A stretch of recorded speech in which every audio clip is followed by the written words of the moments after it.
Assalamualaikum warahmatullahi wabarakatuh. Selamat pagi teman-teman penghobi tabu lampot seluruh Cibening, Setu, Cikarang, Cilengsi, Cibitung, Tambun, Kota Bekasi, Cilengsi, Kabupaten Bekasi, Jawa Barat, dan Indonesia serta dunia. Oke teman-teman, kali ini kita akan review perkembangan dari mangga cokanan dan sudah mulai berruas teman-teman setelah kita pangkas. Sebenarnya kemarin ini tingginya 1,5 meter lebih teman-teman, karena sama penjualnya kan memang dibuat tinggi, nggak dipangkas ya, karena kan biasanya calon pembeli selalu bertanya tingginya berapa gitu.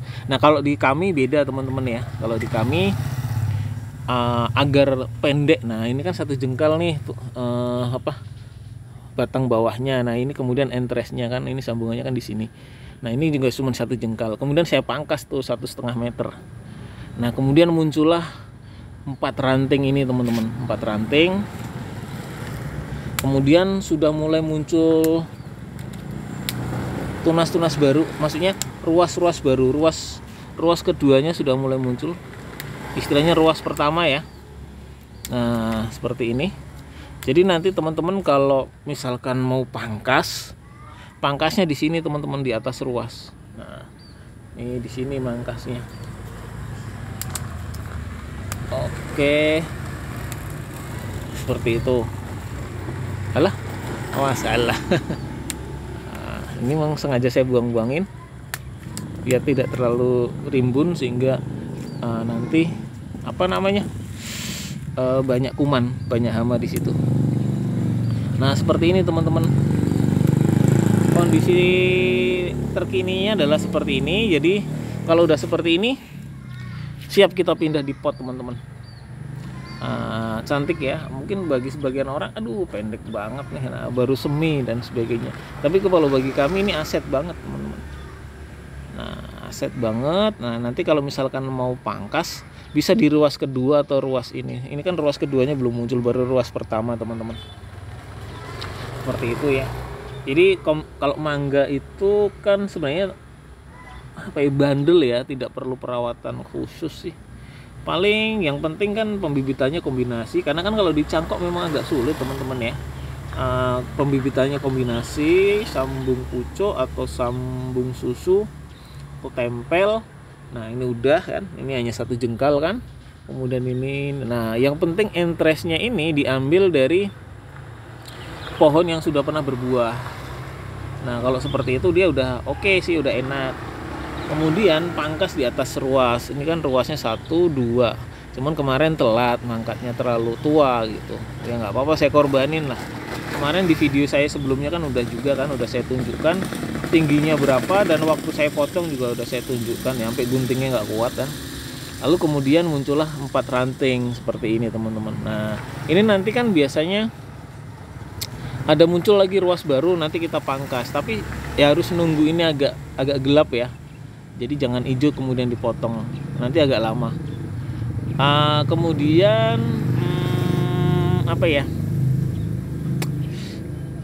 biasanya kan kalau itu kan biasanya 3, misalkan ini kan 1, kemudian 3, 9, 27 biasanya seperti itu. Nah kemudian ini ada 4 dengan sudut mata angin yang berbeda, jadi saya biarkan saja. Nah ini biasanya sih ada yang nggak nentu sih, ada yang 2, ada yang 3, ada yang 4 gitu. Ya kalau kira-kira terlalu banyak, misalkan 5 ya pangkas 1 atau 2 gitu teman-teman. Nah itu sih teknik-teknik pembentukan teknik-teknik pembentukan calon bibit tabu lampot. Nah kalau seperti ini kan udah siap untuk ditabu lampotkan teman-teman. Jadi dari polybag dulu, nah udah seperti ini tinggal dipindah ke pot.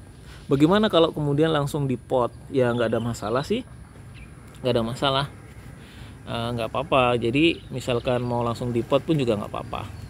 Itu kan kebetulan juga akarnya sudah ada yang keluar, jadi udah lumayan banyak nih akarnya. Nah kemudian pakai potnya berapa? Langsung 50 itu oke sih. Kemarin juga saya pakai 40, udah ada juga yang berbuah. Bahkan di polybag pun juga sudah ada yang berbuah teman-teman. Ya memang sih ketika kita beli itu kadang-kadang di seller juga ada yang nakal juga gitu. Entresnya diambil dari pohon yang belum berbuah juga ada, macam-macam lah, namanya orang kan ya. Nah, kalau seperti ini maka siap untuk ditabulam-potkan. Oke ya, cantik itu nanti teman-teman. Jadi kelihatan bonsai pendek, berbuah, berbunga, di pot kan cantik banget teman-teman. Nah, seperti itu sih. Sebenarnya sih kuncinya ya memang sih pangkasnya di atas ruas itu saja sih.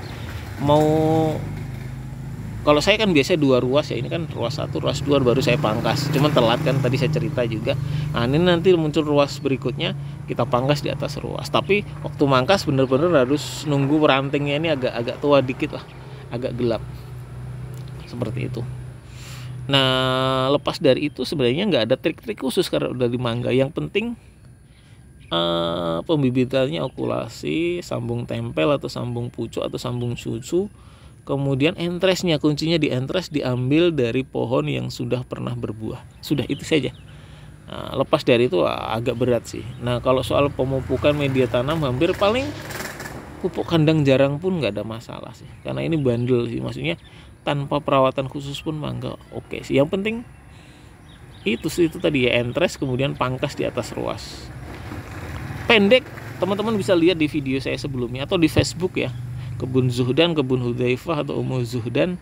Di situ ada semua rekodnya ya. Karena memang saya kan bikin YouTube belum lama ya, setahun lebih. Kalau YouTube kalau IG, Facebook kan udah hampir 10 tahun lebih ya, atau 5 tahunan lebih. Seperti itu teman-teman. Informasi yang bisa saya sampaikan ya terkait tabulam pot mangga cokanan. Jadi untuk jenis semua mangga tidak ada istilahnya perawatan khusus. Yang penting entresnya aja sih. Atasnya bagus enggak, ini bibit atasnya bagus enggak, nih sambungan atasnya diambil dari pohon yang sudah pernah berbuah belum, itu saja sih. Kemudian pangkas di atas ruas kalau pengen pendek bonsai berbuah gitu. Kalau mau dibiarkan bagaimana gitu, kalau mau dibiarkan ya nggak apa-apa, nanti tinggi gitu. Cuman kan kalau saya namanya di kota ya, di perumahan nggak ada lahan, bagaimana agar pendek bonsai bisa berbuah. Bagaimana kemudian kalau ditanam di tanah, ya juga nggak ada masalah sih. Di tanah kan memang makanya kan mana-mana pertumbuhannya lebih cepat. Cuman memang untuk berbuahnya biasanya lebih cepetan di pot. Ya kalau di pot kan ya karena ya terkait dengan media tanam ya. Biasanya sih kalau saya pakai pupuk kandang sih, itu aja udah cukup karena modal entresnya udah bagus ya udah. Nggak ada perlu modal atau teknik-teknik lainnya teman-teman semuanya. Itu ya kalau cepet mana di pot sama di tanah. Kalau berbuahnya cepetan di pot, tapi kalau pertumbuhannya cepet besarnya ya cepetan di tanah. Tapi secara umum bahwa dari keseluruhan jenis mangga cokanan tetap yang paling cepat dan paling mudah berbuah. Seperti itu teman-teman ya. Demikian informasi yang saya sampaikan, mudah-mudahan bermanfaat. Selamat menanam, entah itu di pot maupun di tanah ya. Yang penting mangga cokanan paling cepat berbuah. Terima kasih.